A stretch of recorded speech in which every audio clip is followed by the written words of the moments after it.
Déjà, je vais prendre l'argent de celle-là, elle doit se limiter à 200. Maintenant que tous les cabassés, aussi leur limite soit autant.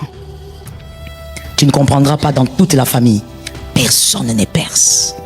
Personne n'évolue. Les gens intelligents, on a étudié, mais personne n'arrive à avoir un travail décent. Je veux vous dire une chose. Savez-vous que dans le monde occulte, mais souvent ça se passe avec les gens qui pratiquent la sorcellerie, les voleurs des étoiles, comme je l'avais enseigné un peu aux femmes, ce sont soit les sorciers voleurs d'étoiles ou ceux qui sont dans la magie blanche. Regardez ce qu'ils font. Il est capable de faire ceci. Marvin, viens encore. J'y vais vraiment softly, on doit se comprendre. Il est capable de dire, Marvin, il le voit par exemple en route, il dit, viens. Il dit, est-ce que tu peux m'aider? Alors les garçons de la rue, là, il dit, demande, vieux, que je fasse quoi? Il dit, habille comme un mendiant. Et puis, va te mettre au coin là-bas, va demander l'argent. Et l'argent que tu auras là, tu m'amènes. Moi, je vais, après ça, si tu m'amènes même 1000 francs, moi, je te paye $100. Dites-moi d'abord à ce niveau-là, on s'arrête d'abord. Dites-moi, quel garçon de la rue va refuser ça? Il y a même certains garçons qui ne sont pas de la rue, qui ne vont pas refuser, qui vont accepter le deal. C'est faux? Il y a des garçons même qui ne sont pas de la rue. Ils ont une famille, mais une vie très modeste. Il va accepter le deal. Vous comprenez? Et ça se fait pas très loin. Ça se fait ici à Kinshasa. Beaucoup même. Quand le garçon accepte, il s'habille comme un mendiant ou il s'est fait passer par un aveugle. Il se met sur le boulevard et il demande. Toi, quand tu vois, tu dis, ah oui. Tiens, tu donnes. L'argent ici, l'argent, disons que tu l'as mérité, d'accord? Donc il est à qui? D'accord, il est à vous. Tu donnes au mendiant. Toi, tu fermes la vitre. Et puis d'ailleurs, des fois, quand tu donnes au mendiant, tu descends la vitre un peu seulement, tu jettes. Tu te dis, toi, Mawa. Comme les chrétiens sont des ballons pour les sorciers des fois. Mon peuple meurt. Tu meurs comme la chèvre de bonne année. Et lui, il a pris. Et toi, tu es passé avec ta voiture. Lui-même, il sait qu'il prend pas pour lui. Il a un deal avec un vieux du quartier. Et à un moment, quand il a fini, il regarde leur mot, il pèse au bêta, il y a le soleil, il dit, bon, je rentre. Quand il rentre, il dit, vieux, en tout cas, j'ai pris seulement 1000 francs. Ah, il n'y a pas de problème, petit. Ah, toi, tu es un bon petit. Il lui prend le $100 qu'il avait promis. Il fait quoi? Il lui donne. Déjà, écoutez la deuxième étape. Quand il lui donne le $100 du deal, le localise-moi un voisin, dis-lui, il s'agit de ton argent, il faut écouter. Quand il lui donne le $100 du deal, ce $100-là n'est pas de l'argent. Ce $100 qu'il donne, puisque lui il est occulte, il donne à ce petit qui a accepté ce travail. Ce $100 est simplement la monnaie d'échange. Il a pris les peu de grâce qui reste chez ce garçon et il a gardé dans son sac. Donc le garçon, lui, il part juste avec un billet qui va gaspiller, c'est fini. Mais le peu là de grâce qui lui reste est resté encore chez l'occulte. Deuxième étape, ok? Troisième maintenant étape, c'est que maintenant, moi qui ai jeté l'argent là avec beaucoup de négligence, cet argent, le 1000 francs, est arrivé où? Chez l'occulte. Maintenant, l'occulte, ce qu'il fait, quand il touche l'argent, il sait quel type d'étoile a donné ça. Je peux ouvrir une parenthèse? Il y a tellement à dire que je me pose la question si j'aurai le temps. J'ouvre une parenthèse pour dire que lorsque comment je peux le dire?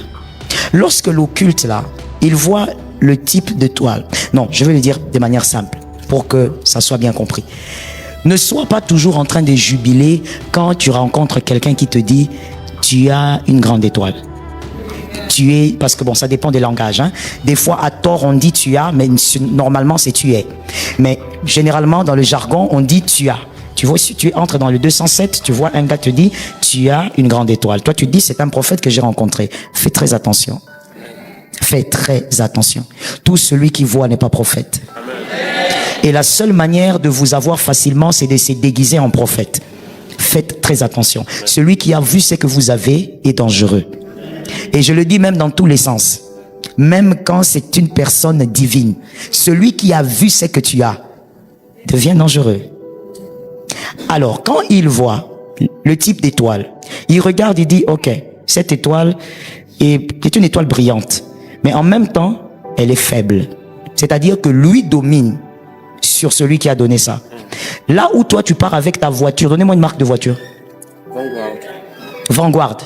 Là où toi, tu vas avec ta Vanguard, quand tu avais jeté l'argent là, parce que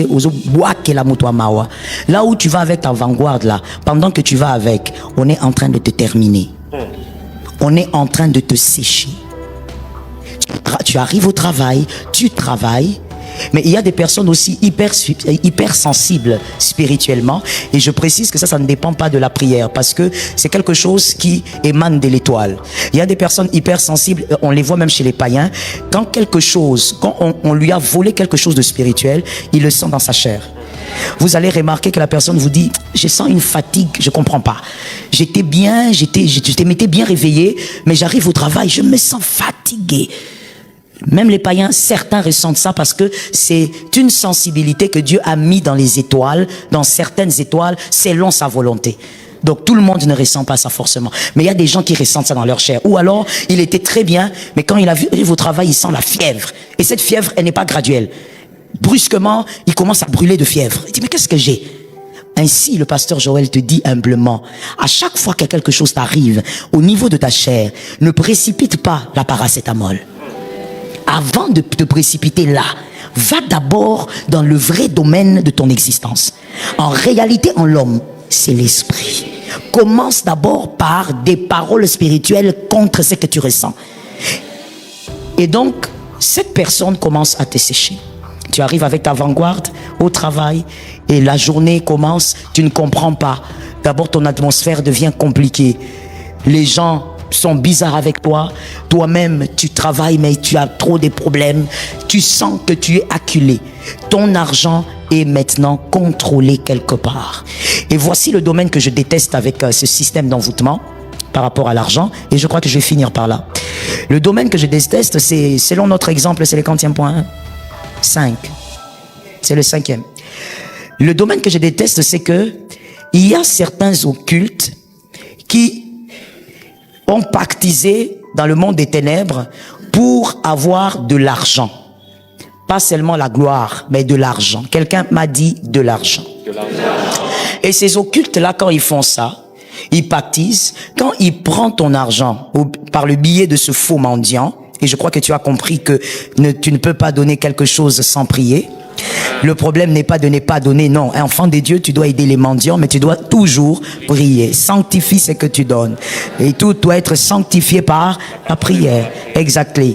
Et donc, quand maintenant, cet occulte, ou même ce sorcier de famille, je ne veux pas trop aller là-bas parce que c'est trop large. La sorcellerie des familles est trop large. Voilà pourquoi je préfère rester un peu dans la magie et tout ça. Donc, quand l'occulte qui est dans la magie, il prend ton argent, il constate que ton étoile est faible. Si il a pactisé pour avoir de l'argent, voici certaines choses qu'il peut décider. Au nom de Jésus, que ça ne t'arrive pas. Et si c'est déjà arrivé, que la parole brise l'envoûtement. S'il y a une chose qui brise très bien l'envoûtement, c'est d'abord la connaissance. Il va prendre l'argent et puis il dit, ok, quel type d'étoile c'est? Vous vous rappelez que c'est moi qui ai donné, n'est-ce pas? Alors il prend, il regarde quel type d'étoile. Il y a beaucoup de brillance, d'accord. C'est quel type d'étoile? Ça dépend. Il peut chercher à connaître ton nom réel. C'est-à-dire, il cherche, il dit, ok, il s'appelle Joël. Ou alors, il n'a pas besoin de ton nom que tout le monde connaît, il cherche le nom spirituel. Parce que spirituellement, chacun a un nom. Je ferme la parenthèse, sinon ça sera compliqué. Alors, il trouve ton nom spirituel. Quand il a trouvé ton nom spirituel, il a trouvé ton adresse de sang. C'est-à-dire, il sait de quelle famille tu sors. C'est l'adresse du sang. Et c'est ce qui compte dans les mondes des esprits. C'est pas ton avenue, même si tu habites Gombe, il s'en tape. Il trouve l'adresse du sang. Quand il a trouvé l'adresse du sang, maintenant il dit, comme lui a pactisé pour avoir de l'argent dans les mondes des ténèbres, il dit que cette étoile, tout l'argent que cette étoile touchera, que ça ne dépasse pas $200. Et comme toi, tu es une étoile brillante, tu as été appelé à toucher plus que ça, qu'est-ce qui se passe? Tout ce que tu devais toucher est transféré. Toi, ta limite, $10. J'ai aimé ça, pasteur. Il faut toujours être réactif.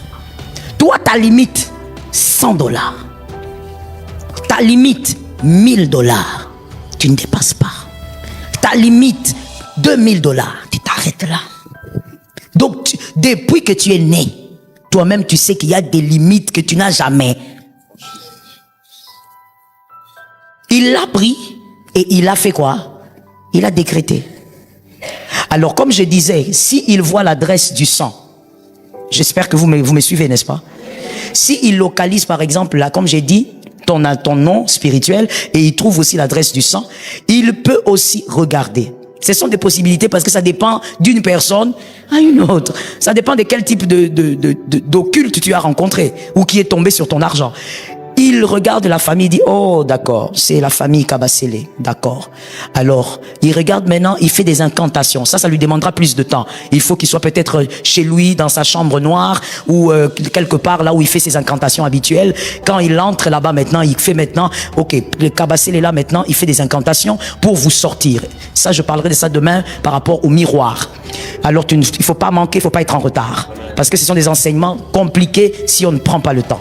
Il sort dans le miroir, ce nom-là, le nom sort.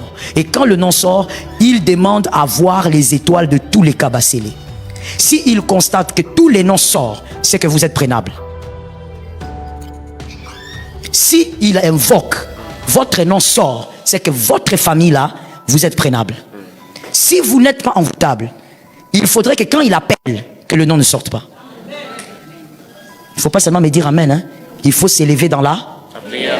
Non. La consécration. Consécration. Quand tu dis prière, tu amputes d'autres choses. Consécration. Tu peux beaucoup prier, mais si tu ne sais pas vivre dans la sainteté, si tu n'évites pas les mauvaises pensées, tu auras des problèmes. Amen. Le diable aime les mauvaises pensées. Quand le nom sort, c'est que vous êtes prénable. Et maintenant, quand vous êtes prénable, il peut dire, ok, maintenant les Kabasele est là, comme je vois leur étoile, donc la plus brillante étoile, c'est celle-là. Ok. Déjà, je vais prendre l'argent de celle-là, elle doit se limiter à 200. Maintenant que tous les Kabasele aussi, leur limite soit autant.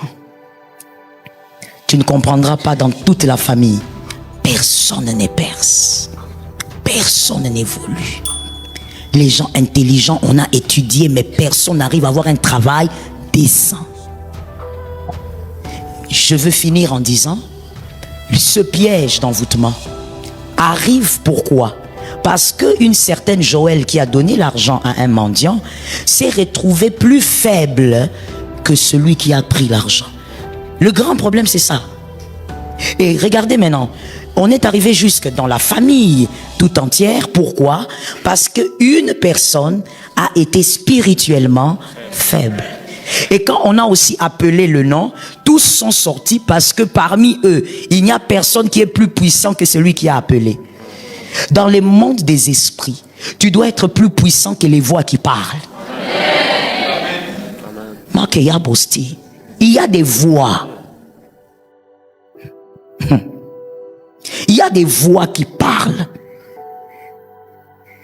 Une dame m'a dit, pasteur, moi lorsque j'ai attrapé la première folie, j'avais tel âge, mais ça commençait quand j'avais entendu quelqu'un m'appeler. Dès que j'ai entendu la personne m'appeler, je me suis retourné par réflexe. La folie a commencé à moins de 17 ans. Les voix qui parlent dans les mondes des esprits, elles ne se tairont pas. Mais toi, tu dois avoir la capacité d'être au-dessus des voix qui parlent. On ne peut pas appeler ton nom à cause de l'argent que toi tu as donné et on arrive à t'avoir l'argent que toi-même tu as donné. Mon frère, aide-moi à localiser 3 personnes. Dis-leur, eza nango lokuta ke bongo na yo po eza ya yo bakosa le lokote.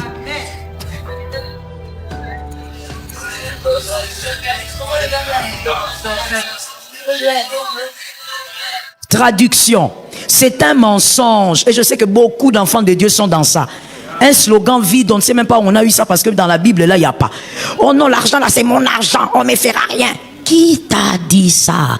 On ne te fera rien si tu es plus puissant. Est-ce que quelqu'un m'entend?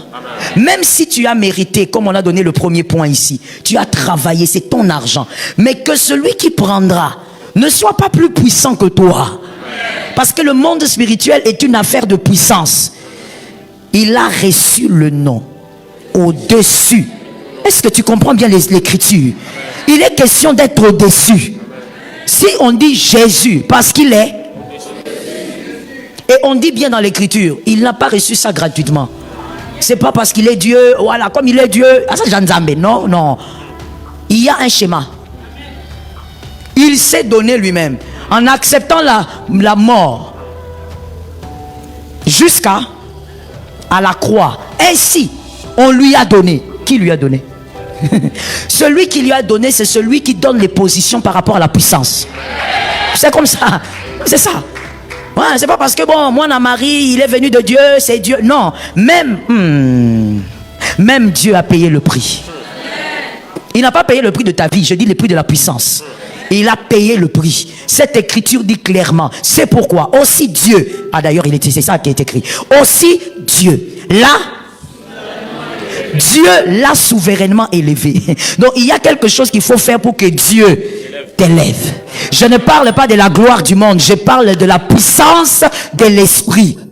L'a souverainement élevé. Elouia. Ça veut dire qu'en dehors de l'élévation spirituelle, aucun esprit n'est spirituel au-dessus de Jésus. Il y a aussi un nom. C'est-à-dire que ces noms-là, même dans la toilette, ça impose l'autorité. J'aime ça moi-même, je dis amen dessus. On lui a donné en dehors de l'élévation. Il a un nom.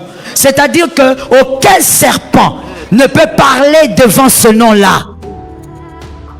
Donne-moi le 8, monsieur. Parce qu'il faut qu'on comprenne. Ça, c'est la conséquence. Il faut qu'on comprenne pourquoi il est arrivé là. Il s'est humilié lui-même, se rendant obéissant jusqu'à la mort. Même jusqu'à la mort. Donc, la puissance est venue d'où? De la mort jusqu'à...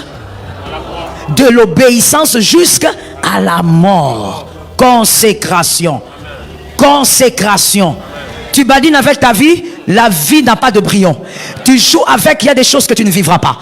Jusqu'à la mort à la croix. Ensuite, le 9, maintenant on l'a lu. C'est pourquoi tu vas jeûner, tu vas prier, tu vas fuir le péché, tu vas te consacrer. Et il y aura un c'est pourquoi. Quelqu'un m'a compris quelque part. Je disais, cette année, pas seulement cette année, février, avril, janvier, février, avril, mars, tu vas jeûner. Tu vas prier, tu vas t'éloigner du péché, tu vas garder les amis qui te bénissent, tu vas t'éloigner de ce qui est toxique. C'est pourquoi tu vas t'élever spirituellement. C'est pourquoi aussi Dieu l'a souverainement et lui a donné le nom qui est au-dessus. Donc, écoute-moi très bien, avant la mort de Jésus, il n'y avait pas de nom qui soit au-dessus de tout nom. Non, il y avait un Dieu qui marchait avec un peuple. C'est tout. C'est pourquoi ce Dieu-là avait dit, Israël, n'épousez pas les autres. Parce que moi, je suis votre Dieu à vous. Je ne suis pas le Dieu des Congolais, des Égyptiens, non. Je suis le Dieu des Juifs. Parce qu'il n'y avait pas de nom. Mais là, quand il accepte la consécration, on l'élève et on dit il faut que tu aies quelque chose par lequel on te reconnaîtra partout. Dans le monde des ténèbres, dans les eaux, dans les enfers, on te reconnaîtra. Il a donné le nom qui est au-dessus de tout nom. Le 10, afin qu'au nom de Jésus, tout genou fléchisse dans les cieux, sur la terre et sous le nom au-dessus de tout nom. C'est-à-dire à cause de sa consécration. On est gracié. Amen. Localise-moi quelqu'un, dis-lui, tu es le fruit de la consécration de quelqu'un. Alors localise un autre, dis-lui, toi aussi sois la consécration de quelqu'un. Est-ce que quelqu'un m'entend? À cause de sa consécration, il y a un nom.